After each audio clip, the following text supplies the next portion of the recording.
오늘 말씀은 로마서 1장 18절로 25절까지입니다. 말씀의 제목은 하나님의 계시입니다. 기독교는 계시를 중요시합니다. 하나님은 계시의 하나님이십니다. 계시란 하나님께서 당신의 계획을 알리신 것입니다. 그 계시는 커튼을 열어서 안을 보여준다.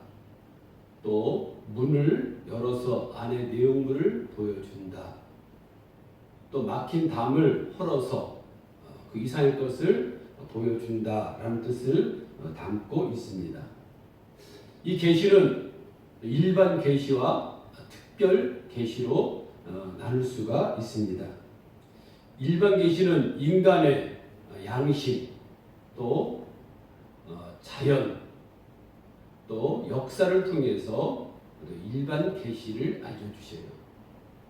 양심은 하나님의 어떤 성품이 아닌 사람이 갖고 있는 이 본성을 가지고 이제 옳고 그름, 또 악과 선을 분별할 수 있는 판단을 갖고 있을 수 있는 도덕적 의식을 얘기를 합니다. 자연을 통해서도 하나님 봄, 여름, 가을, 겨울 이렇게 이런 계절을 통해서 하나님께서 계시를 하셔요. 나무를 보면서 야, 나무가 어떻게 저렇게 잎이 나고 또 거기서 꽃을 피울 수 있을까? 열매를 어떻게 맺힐 수 있을까? 여행을 하다가 정말 절벽을 보면서 야, 하나님의 그 놀라운 섭리가 저기에 숨어 있구나. 사람으로서 도저히 만들 수 없고 하나님만이 아름다운 풍경을 만들 수 있다라고 자연을 통해서도 우리 하나님을 알 수 있는 그러한 것을 우리가 느낄 수 있습니다. 또 역사를 통해서 역사 돌아가는 거 보면서 그때마다 어려운 순간마다 하나님의 개입하심을 또 알게 되어지게 되고 또 하나님이 살아 있어서 계셔서 그런 것을 역사에 간다는 것을 또 알게 되어지게 됩니다. 이 특별 계시는 인간의 양심, 또 자연, 또 역사를 통해서 알게 되어지지만 이 특별 계시는 하나님께서 사람의 몸을 입고 현현, 즉 명백하게 나타나는 것을 얘기하는 거예요. 그러니까 말씀 육신이 되어서 우리에게 보이셨다라는 것을 증명하고 있습니다.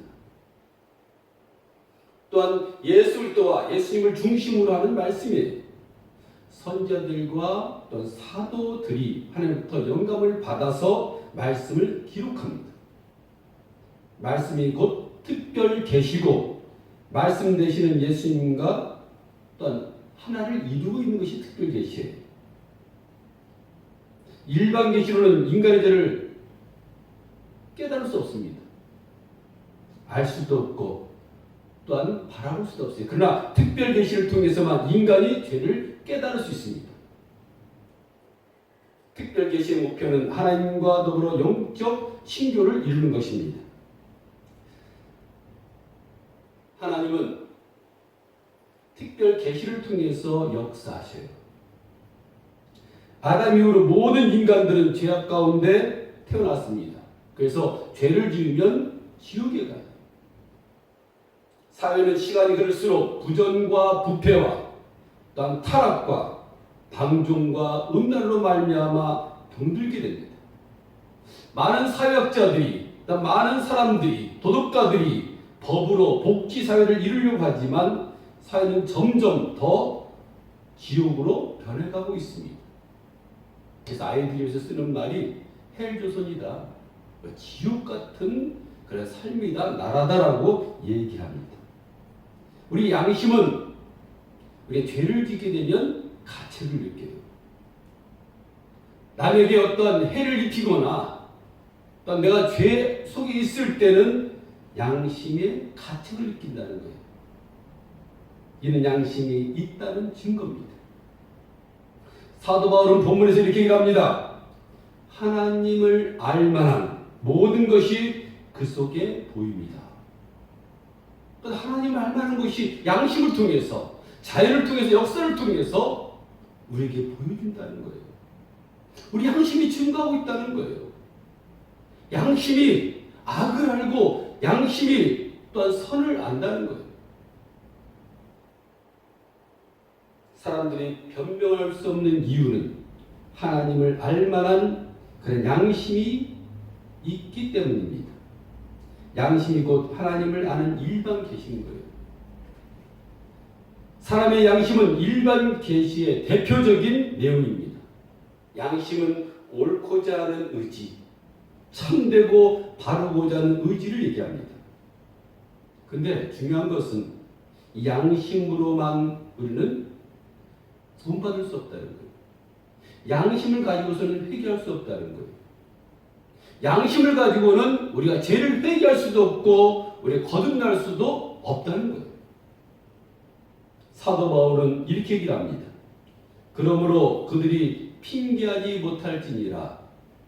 하나님을 알되 하나님을 영화롭게도 아니하고 감사치도 아니하고 오히려 그 생각이 허망해지며 미련한 마음이 어두워졌느니라.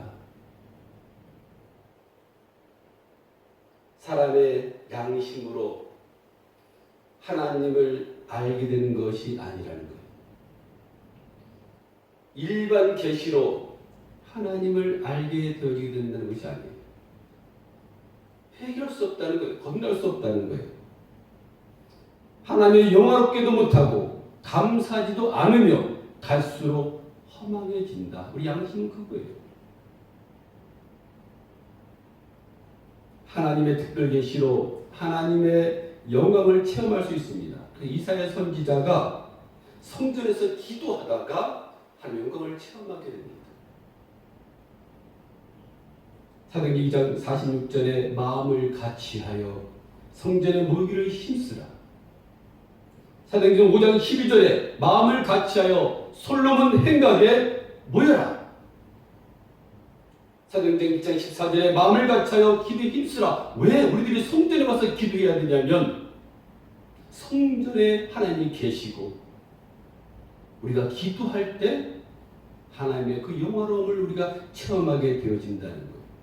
그 영광이 우리에게 임하게 되어진다는 거예요. 그래서 이사야 선지자는 이렇게 고백합니다. 내가 본즉 주께서 높이 들린 보좌에 앉으셨는데 그의 옷자락은 성전에 가득하고 스랍들이 모시고 섰는데 각기 6날개가 있다. 2날개는 얼굴을 가리고 2날개는 발을 가리고 2날개는 날이 타면 뭐라고 얘기하면 거룩하다 거룩하다 거룩하다. 그러면서 그 영광이 온 땅에 충만하도다 하더라라고 고백하고 있습니다. 우리는 하나님의 영광을 체험해야 합니다. 우리 기도할 때 성전에서 마음을 다하고 우리 생명을 다하여 기도할 때 하나님께 우리 경배할 때 그때 하나님의 영광이 임하게 되어지게 되는 거예요. 마가의 다락방에서 우리가 그들이 합심해서 기도할 때 기적이 나타나는 것처럼 하나님은 성전에 계셔서 우리를 영화롭게 하고 또 영광스러운 그 모습을 충만하게 우리에게 보여주십니다. 특별 계신 성경은 인간을 죄에서 구원하기 위해 충분합니다. 다른 것은 불경이라는 것은 우리를 구원하는데 미흡해요. 할 수도 없어요. 구원이 없습니다. 우리 성경을 통해서만이 우리가 구원받고 예수 그리스도를 통해서만이 우리가 구원을 받습니다. 성경 전체를 한 구절로 요약하면 요한복음 3장 16절의 말씀처럼 하나님이 세상을 이처럼 사랑하사 독생자를 주셨으니 이는 저를 믿는 자마다 멸망치 않게 되어진다라고 말씀합니다. 그러니까 예수를 믿게 되어지게 되면 구원받고 멸망받지 않고 영원한 천국에 우리가 들어가게 될 것이라고 말합니다. 또 예수께서 내가 곧 길이요 진리요 생명이라고 말씀했어요. 예수님만이 길입니다. 예수님만이 진리입니다. 예수님만이 생명입니다. 이것이 특별 계신 거예요. 예수를 믿어야 구원받고 예수를 믿어 천국 가고 예수를 믿어야 우리 죄사함을 받는 것, 이것이 특별 계신 거예요. 이건 다른 데는 찾아볼 수 없는 거예요. 성경을 통해서 우리가 알게 되어지게 되고 보게 되어지게 되는 거예요. 성도는 말씀 유신이 되신 예수님을 모시고 진리의 말씀을 믿어야 구원을 받게 되어지게 되는 거예요. 요한복음 1장 1절에 보게 되면 태초에 말씀이 계시니라. 이 말씀이 하나님과 함께 있으니 이 말씀은 곧 하나님이시니라. 예수님의 말씀이라는 거예요. 이 말씀이 태초부터 계셨다는 거예요. 이 말씀이 하나님이라는 거예요. 그가 태초에 하나님과 함께 계셨고 만물이 그로 말미암아 지은 바 되었으니 지은 것이 하나도 없이 된 것이 없다라고 말씀합니다. 진리의 말씀을 깨닫고 살아갈 때 하나님의 자녀로 살 수가 있습니다. 하나님의 특별 계시를 우리가 바르게 깨달을 때 우리에게 구원이 임하게 되어지게 되고 영원한 천국을 우리의 것으로 만들 수 있습니다. 여러분들이 특별 계시를 통해서 하나님 주시는 그런 계시를 통해서 우리 모두가 하나님을 경험하고 체험하는 여러분 되시기를 간절히 축원드립니다.